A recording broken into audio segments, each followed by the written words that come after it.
The Bunk Bed Sisters and the Secret Rules. Emma May and Kara shared everything, from their favorite books to their bright, sun-filled bedroom. Their most prized possession was a tall bunk bed that reached toward the ceiling. Emma, who was 8 years old, loved the view from the top bunk. Her younger sister, 6-year-old Kara, loved the cozy cave of the bottom bunk. Usually, they were the best of friends. On the floor below, Kara was working hard on a masterpiece. She was building a magnificent castle out of wooden blocks. Lammy, her favorite stuffed lamb, sat nearby wearing his special blue and white striped pajamas. "It's going to be the tallest tower in the world, Lammy," Kara whispered happily as she placed a red block on top. High above, Emma was playing on the top bunk with her favorite companion, Piggy. They were pretending the bed was a ship on a stormy sea. Emma grabbed her large fluffy pillow to use as a sail, but as she swung it around, the pillow slipped from her hands. It tumbled over the side of the rail and fell down, down, down. The pillow landed with a heavy thump right in the middle of Kara's castle. Blocks flew everywhere, and the tall tower crumbled into a heap of wood. Kara stared at the mess, her face turning red. Emma looked down from the top bunk, her eyes wide.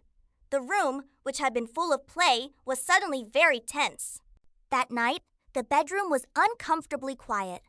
Kara climbed into her bottom bunk and pulled her blankets up high, hugging Lammy close to her chest.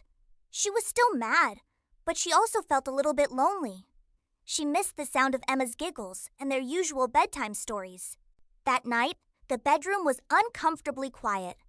Kara climbed into her bottom bunk and pulled her blankets up high, hugging Lammy close to her chest. She was still mad, but she also felt a little bit lonely.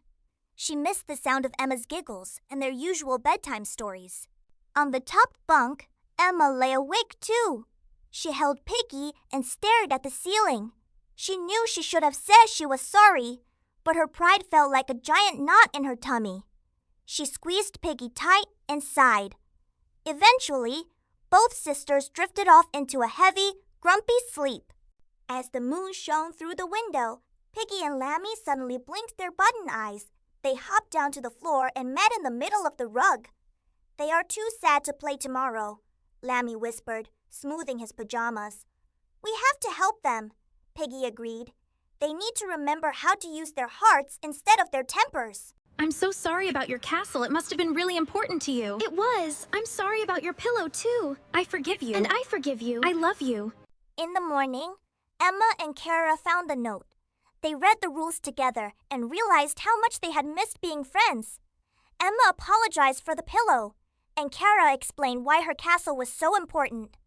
They shared a big hug, knowing that while sisters might fight, their love and kind words were the strongest blocks of all.